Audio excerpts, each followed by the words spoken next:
Well, good morning. Bernie Albertson here, you know. It's all about faith, every home a church. This is the eve of Christmas Eve, and I just wanted to take a few minutes here and wish everybody a Merry Christmas and share one or two things with you, maybe a memory or two. And speaking of that, I want to start off on something that's kind of humorous to me. Many years ago, when my four children were very small, I love Christmas. I always have. And on Christmas morning, I would get up about 3 o'clock in the morning, and my wife always dreaded when I did that because at about 3 o'clock in the morning, you see these things here. I would go outside, usually in my underwear in the snow, barefooted, run around the house 2 or 3 times shaking these bells. Now, my children are Lisa, David, Anna, and Beth. And by 5 minutes after 3, they were up, ready for Christmas. I probably stayed up till 11 or 12 o'clock, like many of you do, putting toys together and this and that. And we would go out, and they would open the presents, and we would have Christmas. And then everyone except the children would go back to bed.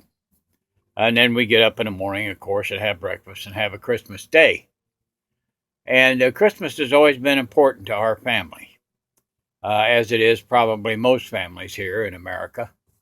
When I was a child, we would all get together. My mother, Marion, had 4 sisters, and my grandmother, Williver, was always big on having Christmas dinner.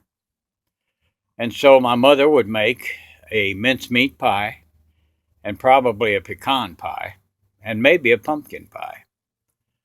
And for those of you that don't know what mincemeat pies are, I really can't tell you. All I know is they were delicious, and I haven't seen one for 50 years or more.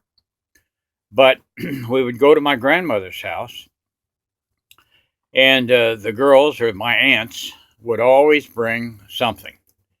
Uh, my Aunt Dorothy, who I love dearly, would always bring just mouth-watering dumplings. She was the best dumpling maker that I think probably there was in the world as far as I was concerned. Then it would be my mother, Marion. Then it would be Aunt Bidge, who was, who, when she got with my mother, both of them were just nutty.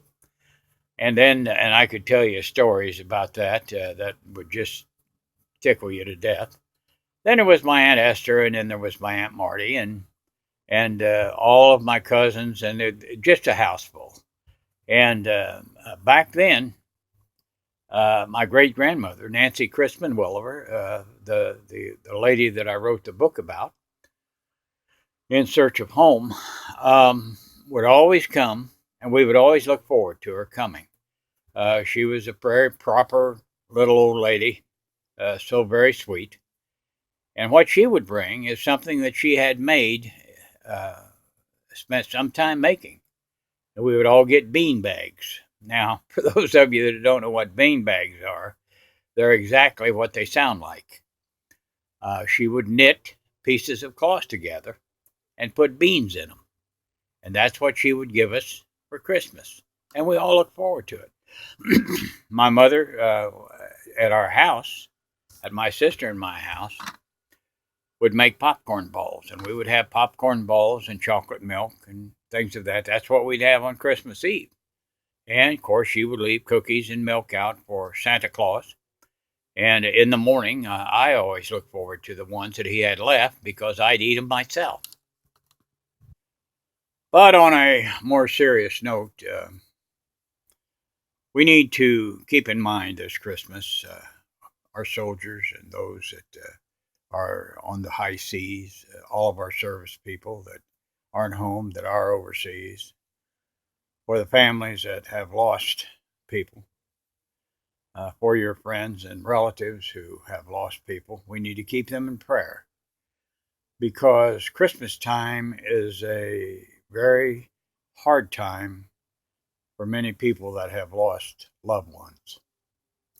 We need to pray for our nation, for our leaders that quite frankly, need all the prayer they can get. The United States of America, though she was set down with the counsel and the advice and seeking God's word, has gone a bit astray lately. And so we need to pray. We need to pray for America. We need to pray for our leaders. We need to have Christian leaders. And there's so many that need help. There are so many people that are homeless. There's children that are hurting. And you know, when we talk about this at Christmas time, and Christmas time is a happy time. It's a time we sing carols. It's a time that we love the beautiful weather. If you're in where it's snowing, it's a time of giving. It's a time of receiving. But there's so many that are homeless that need our help.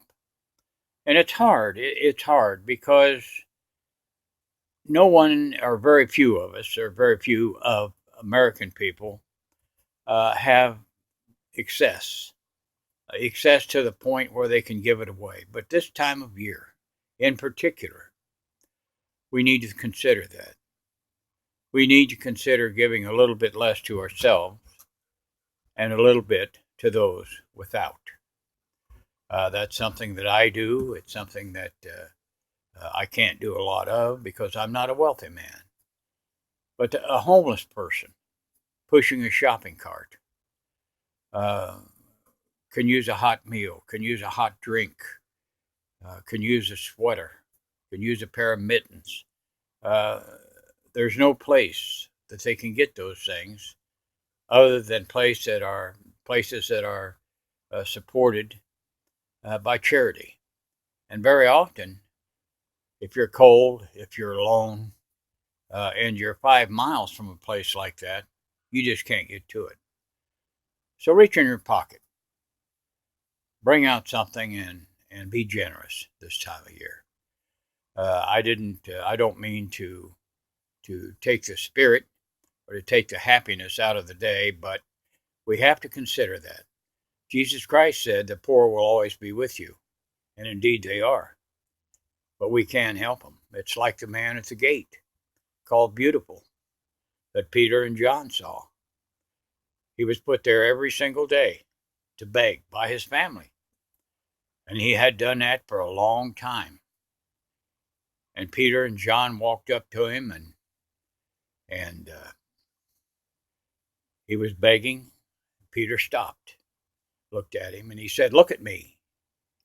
And the man looked at him and he said, "Now silver and gold have I none, but what I have I will give you freely." And he told the man, "Get to your feet." And he did. He got to his feet. And getting to his feet, he began jumping up and down. He had been healed. So we don't always have to give money. You can give a kind word. You can give encouragement. But that's about all I wanted to tell you was we know as they say, this is the reason for the season. We know that Jesus Christ laid in that manger. We know that he was sent to this earth to save mankind from himself, actually. Because quite frankly, we all know that without the help of Jesus Christ, without his guidance, mankind will destroy himself. So be kind to one another. Tell somebody you love them. Help out who you can, and enjoy the season. God bless you, and Merry Christmas.